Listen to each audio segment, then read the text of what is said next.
Hi, everyone. So nice to see so many people of the network here with us. I'm reading you, saying hi, saying from whatever you are. Let me know if you can hear me, or I think you can. So we will start very soon with this first session we are gathering today. Connecting heart and mind, the feelings and the thoughts that it's the Rainbow Bridge. And we also connect with the first ray of the Rainbow Bridge. So a first reminder to tell you that this session will be recorded and we will send to you after we finish the session, and it will be open for everyone who is not live here with us. So today I invite you to answer and resonate with this question about when was the last time that you truly stopped to feel who you are, and start connecting with your heart and with your mind, because this is the rainbow bridge that we are looking for. So I will invite Ishe and also Matias so we can start with this alignment. Hello. Hi, everyone. So welcome to this new format where we're gonna be holding the space for those who are always supporting the task and will be supporting the task in the next years. So as you might see, even today, it's very difficult to have a live translation. So whatever is being done live streaming, I will have to translate myself. So I remind you also that the reason why I want to translate myself in these cases is because this is not just a matter of language, this is a matter of frequency also.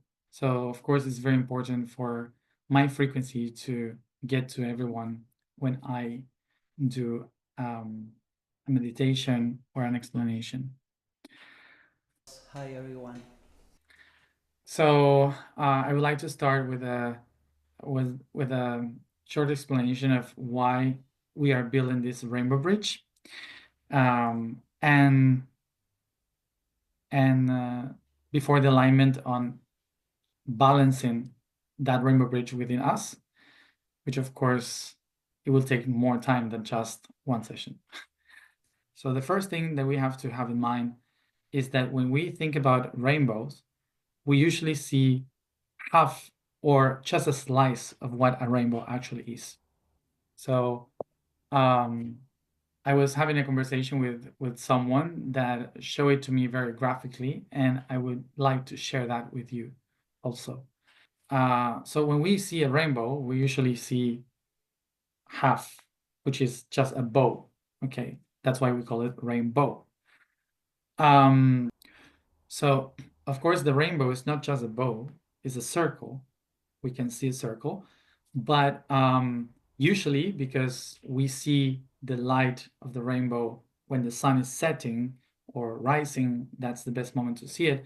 So we kind of see half of it because the other side is more dark.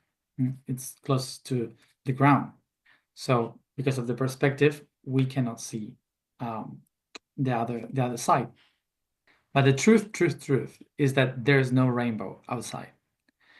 That the rainbow has no ending, no beginning. The rainbow actually is a perception here inside. So the origin of a rainbow and the shape of a rainbow is actually inside, because the colors of a rainbow is just a fractalization of light, which means that every photon is fractalized in the water of the rain, and it comes to us, and we see the fractals of those photons. So we interpret the colors here within. So all the colors that we see in the world is just an interpretation of our brain because of the photons that arrive in different lengths to our eyes. So that's why when we see a rainbow, we are actually seeing the spectrum of all these colors of white within our brain through our eyes. So that's why with this person that we were talking about the rainbows, she told me that's why the rainbow is not a bow, it's not a circle, it's actually a cone that comes to us. So that's why the reason why a rainbow exists is not because it happens outside, it's because of the perception of each one of us, which are the observers. So that's why some people will see more colors, some people will see less colors.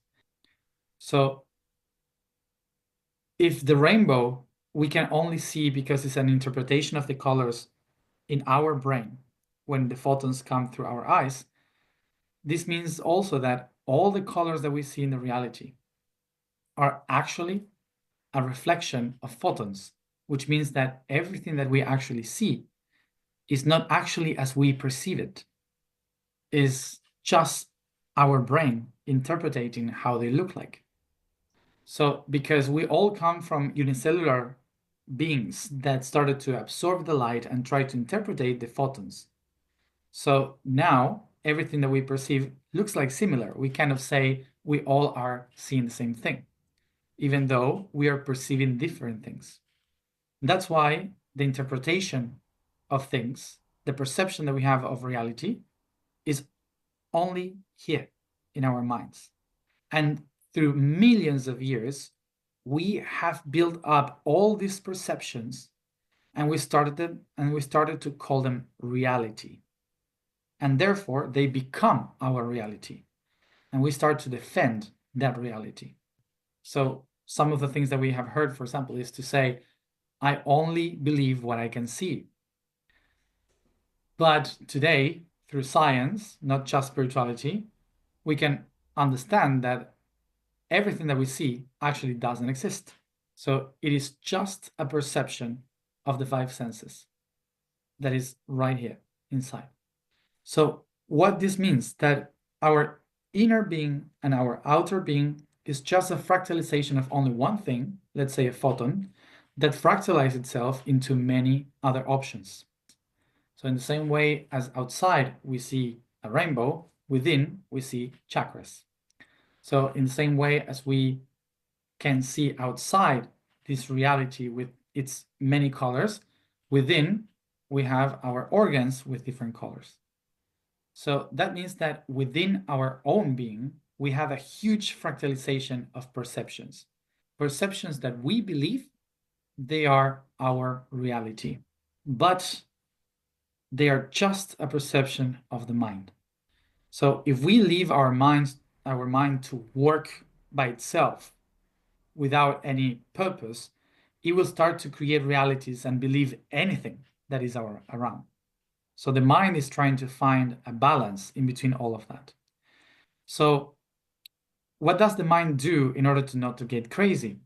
What it does is to organize data in pulses, in electrical pulses. Organize ideas, colors, thoughts, shapes, all in different pulses of our brain. So the pulse is the one that will organize all these different frequencies, all these different informations and fractalizations. So that's why the mind will always need like kind of a pulse that helps to balance, to organize everything that is moving around to be interpreted. So a pulse to organize things, let's go towards the outside, it can be day and night. Every day is a pulse, every hour is a pulse. Every time that we repeat a solstice, an equinox, that's a pulse. So we have pulses outside that are cycles, we call them cycles, and they are useful for our mind to have order, to organize ideas. In our inner world, it also works all about pulses. And what is the most important of all the pulses that we can have in our life? Of course, the electrical pulse of our heart. So the heartbeat is basically a pulse that organizes information. So for example, when you have a very low pulse in your heart, allows the mind to organize a lot of information in packages of data. So it's like a meditation. But if the heart beats faster, it means that we need to organize information in a very fast way because we need to solve something very quick. So we need a lot of data processing. So the pulse of our hearts is gonna shape the pulse of our brains. So in the ancient world, people said there must be a way to communicate and balance the pulse from the outside with the pulses from the within. So throughout history, people started to think, how can we use properly the cycles of the pulses that are in nature to be balanced with the pulses that are within ourselves? So we need to find a middle point. So those pulses that help the interaction is what we call the rhythm. And rhythm is what today we call music. So the word music is not related just to play an instrument. The word music comes from the word muse, which is the one that inspires, is a goddess or kind of like that helps you to inspire to create anything. Okay, so what does a muse do? So a muse basically helps you to understand the harmony of nature with the harmony within, the rhythms from the outside and the rhythm from the within, so you can create harmony and live in perfect balance with everything, being the creator. So in order for us to actually be able to find this harmony, we need connection. And that connection means that we need to be in harmony with all the different parts that creates this rhythm. The music, the dancing, the meditation, the breathing outside with breathing within, it's all about finding that balance. But throughout history, we started to disassociate this harmony. So for example, one of the things that happened in our history, in our life, is that we started to separate things. Like, for example, we say there is these colors in the rainbow, and we judge these different colors to different interpretations. So we say the red color is a low frequency and violet color is a high frequency. So I rather follow the violet and go against the red one. Okay, so we start to separate this concept of just something that doesn't exist. So we started to judge one single photon that started to spread the different layers of itself, and we judge the different layers of itself like if they are opposite. So what is this doing for us? That throughout all our history, we started to live or only through the heart or only through the mind. So if we only live through the heart, we have no clue why we do what we do. We just live through rhythms, but we are trapped in cycles that we don't know and we have no clue how to get out from. When we only live through the mind, we structure beliefs, ideas, concepts that just hold our vision into only one perception, like if we are inside a box. So we cannot change, we cannot transform that. So for example, we have created so much separation that there's a lot of people that they believe they are living in the hearts, but actually they live through the mind.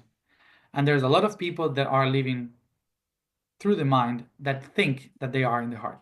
So basically, there's a lot of people that are living in a lie by themselves just because of this separation.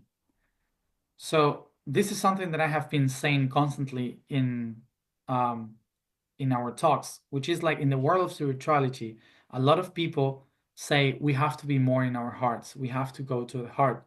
But actually what happens is that we think that going to the heart, we are solving things, but it's not. We have to calibrate and balance the opposites. We have to balance time and space, both together. So that's why it's so important. It's equally important to plan, to know, to study, to learn, to wonder, to question. Equally important that also being, feeling, perceiving, sensing. Yeah. So it's equally important. So how do we connect these two things? Through the throat chakra. So if you imagine yourself like a guitar, this is the tuning part of the guitar. This is the hole, the void, where you can sense the echoes of the sound. And these are the chords where you can play it. So that's why we need a hole, a void in our hearts that allows all the music, all the sounds to be heard. And we need to tune and to make some adjustments to our thoughts in order for us to play the song. That's why for me it's so important to talk about nothing and the void. So the importance of void and nothing is because in a room that is full with stuff, the sound cannot properly sound. The noises, the sound, the music cannot be heard properly.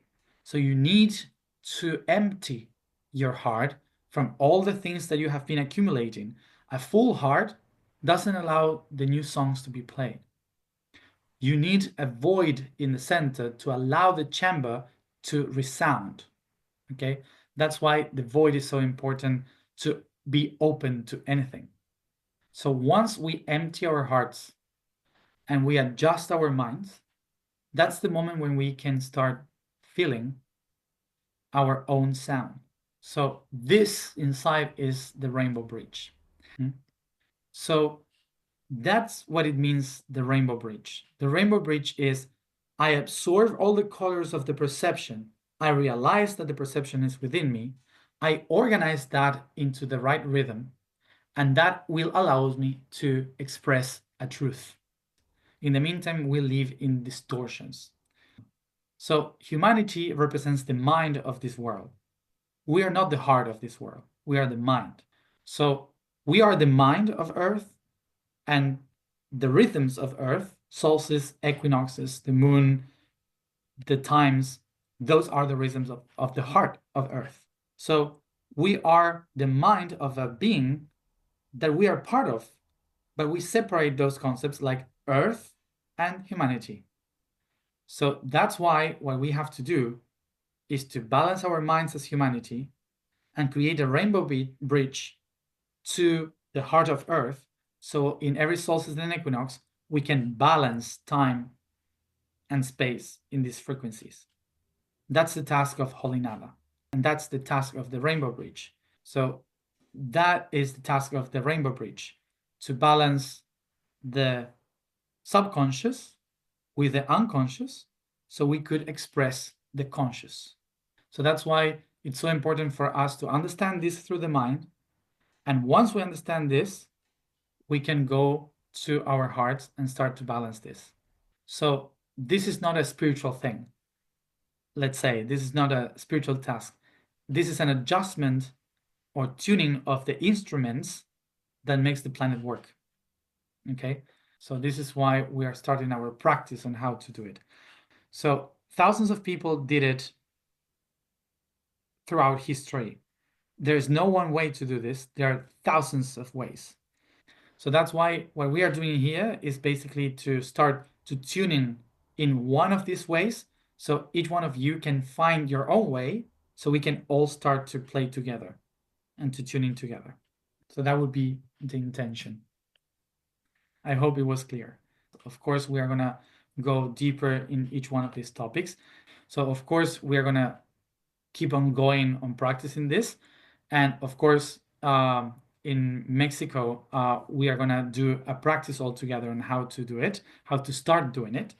Okay, so that's why we are going to use solstices and equinoxes to do these gatherings in order for us to balance and tune the mind according to the rhythms of Earth. Okay, and of course, we are going to do it through music. So we are gonna do this these alignments from the ancient types of music to the most harmonious music towards the electronic music. Why to use these types of music? The ancestral music, we're going to do it this way because the ancestral music marks the rhythm of Earth. The melodic music creates the rhythms of the rainbow in the center. So, and the last one, the electronic music, is the one that helps to the beats of the brain to pulse, okay, in the center, in our brain, and it connects with the magnetical field in the entire cosmos. So that would be an explanation of why we're going to use these three types of music to balance that. So if you think, if you're ready, we can go to the part of music so we can calibrate all this.